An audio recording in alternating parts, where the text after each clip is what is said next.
ఉషోదయం ప్రేమించు కాపరి ఉషా కిరణాలు ఉదయకాలపు వాక్య ధ్యానంకు మిమ్మల్ని ఆహ్వానిస్తున్నాం. ప్రార్థన. మమ్మల్ని మిక్కిలిగా ప్రేమిస్తున్న పరలోకపు తండ్రి, ఉదయకాల సమయానికై వందనములు స్తోత్రములు చెల్లించుకుంటున్నాం. మమ్మల్ని ప్రేమించి మరి ఒక దినమును అనుగ్రహించిన నీ కృప కొరకు వందనాలు చెల్లించుకుంటూ ఈ ఉదయకాలమున తండ్రి నాతోనూ మాతోనూ మాట్లాడము కార్యక్రమమును ఆసక్తితో వీక్షిస్తున్న ప్రతి ఒక్కరిని నీ కృపగల హస్తములకు అప్పగిస్తూ తండ్రి నీ వాక్యము చేత మమ్మల్ని బలపరచుమని యేసు పరిశుద్ధ నామమున అడిగి వేడుకుంటున్నాను పరమ తండ్రి, ఆమేన్. ఈ ఉదయకాలపు వాక్య భాగము మార్కు సువార్త 11వ అధ్యాయము 25 మరియు 26 వచనములను చదువుకుందాం. మీకు ఒకని మీద విరోధమేమైనను కలిగి ఉన్న ఎడల మీరు నిలవబడి ప్రార్థన చేయనప్పుడెల్లను వాని క్షమించుడి. అప్పుడు పరలోకమందున్న మీ తండ్రియు మీ పాపములు క్షమించును. ప్రభువైన యేసు మనము దేవుని యొక్క కృపను పొందేదానికి అతి ప్రాముఖ్యమైన ఒక విషయమును ఇక్కడ బయలుపరచడం చూడగలము. నీవు ప్రార్థించినప్పుడు ఎవరికైనా విరోధముగా నీ హృదయంలో ఏదైనా కార్యం ఉన్నట్లయితే మొదటిగా వెళ్ళి ఆ వ్యక్తితో సమాధానపడు. ఈ దినమున ఒకరితో ఒకరు సమాధాన పడటం అనేది చాలా అరుదుగా ఉన్న ఒక కార్యముగా ఉన్నది. నేనెందుకు వెళ్ళి ఆ వ్యక్తితో నేను వెళ్ళినట్లయితే నేను తగ్గిపోతాను అన్న ఒక మనస్సు అనేకుల హృదయంలో ఈ దినం ఉంటుంది. ఆ తలంపును బట్టి అనేక సార్లు వారు సరిచేసుకోవాల్సిన కార్యమును నిర్లక్ష్యపరుస్తూ దేవుని యొక్క కృపకు దూరముగా ఉంటున్నారు. అయితే ప్రభు అయిన యేసు మనకు నేర్పిస్తున్న కార్యము, ఎవరైనా నీకు విరోధముగా ఉన్నను సరే, లేదా నీ హృదయములో ఎవరికైనా విరోధముగా ఆయాసమునను సరే, మొదటిగా నీ వెళ్ళి ఆ వ్యక్తితో సమాధానపడు, ఆ వ్యక్తిని క్షమించు, ఆ వ్యక్తితో క్షమాపణ పొందుకో. అప్పుడు పరమందున నీ తండ్రి నిన్ను చూసి ఆనందిస్తాడు. నీకు ఆయన ఇవ్వాల్సిన జవాబు ఇస్తాడు. నీ జీవితంలో నీవు పొందుకోవాల్సిన దేవుని కృపను సంపాదించుకుంటావని దేవుని యొక్క వాక్యము సెలవిస్తూ ఉన్నది. ఈ ఉదయకాలమున దేవుని యొక్క కృప నీకు దూరముగా ఉండేదానికి ప్రాముఖ్యమైన కార్యము నీవు ఇతరులతో సమాధానముగా లేనిదే. చిన్న విషయమే అనేక సంవత్సరాల హృదయంలో దాచిపెట్టుకుంటారు.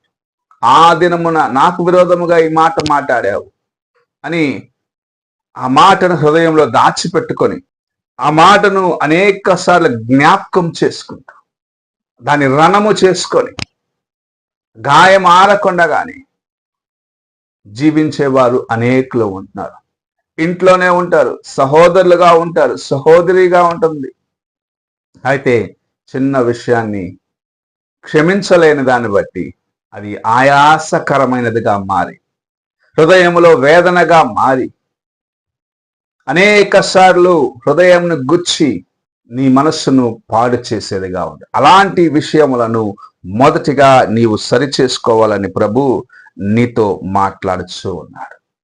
నీవు ఒక వ్యక్తిని క్షమించలేకపోతే, ఒక వ్యక్తిని నీవు క్షమించే మనసు కలిగి ఉండకపోతే, పరమ తండ్రి నీ పాపమును, నీవు చేసిన అవిధేయమైన కార్యములను ఎలాగూ క్షమించాలని నీవు ఎదురు చూస్తూ ఉన్నావు.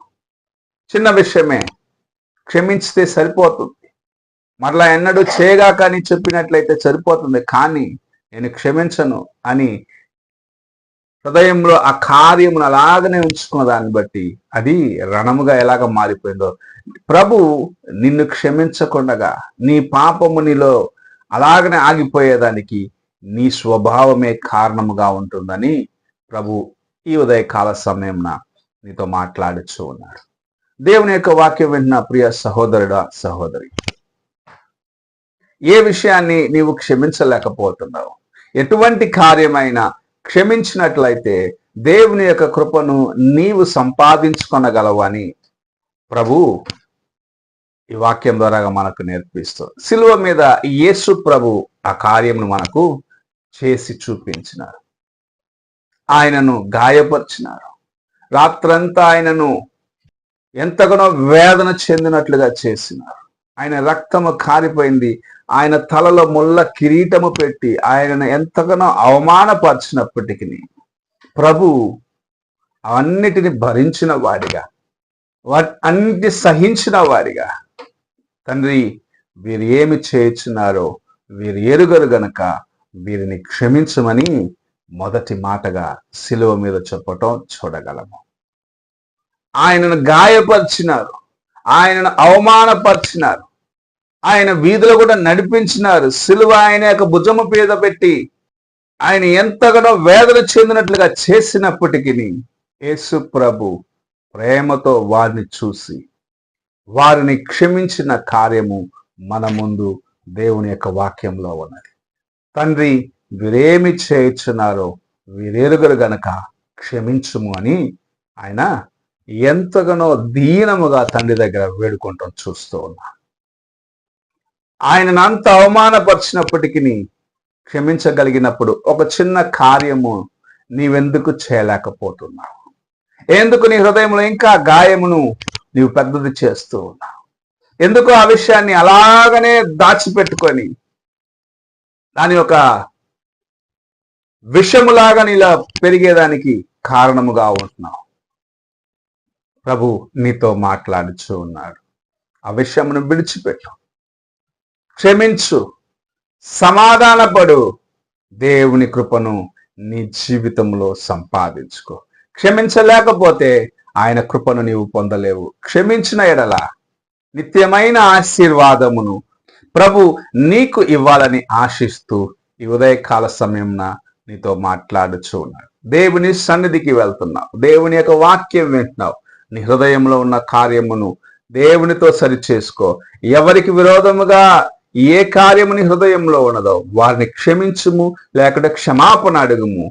అప్పుడు గొప్ప కృపను ప్రభు నీకు అనుగ్రహించి నిన్ను ఆశీర్వదించి అనేక మధ్యలో స్థిరపరుస్తాడు. ప్రార్థన చేసుకుందాం.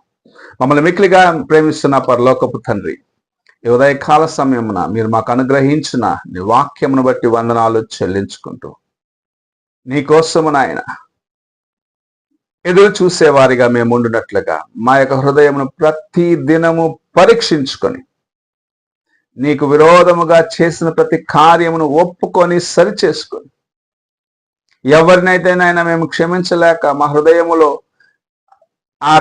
అనేకమైన కార్యములను రణముగా గాయముగా ఉంచుకొని ఉన్నాము, వాటన్నిటిని సరిచేసుకొని నీ ముందుకు వచ్చి నీ కృపను సంపాదించుకునేదానికి మాకు సహాయము చేయమని యేసు పరిశుద్ధ నామమున అడిగి వేడుకుంటున్నాను పరమ తండ్రి, ఆమెన్. తండ్రి అయిన దేవుని ప్రేమ, కుమారుడైన క్రీస్తు కృప, ఆదరణకర్త అయిన పరిశుద్ధాత్మక సహవాసము ఇప్పుడు ఎల్లప్పుడూ తోడై ఉండి సదాకాలము నడిపించునుగాక. ఆమెన్.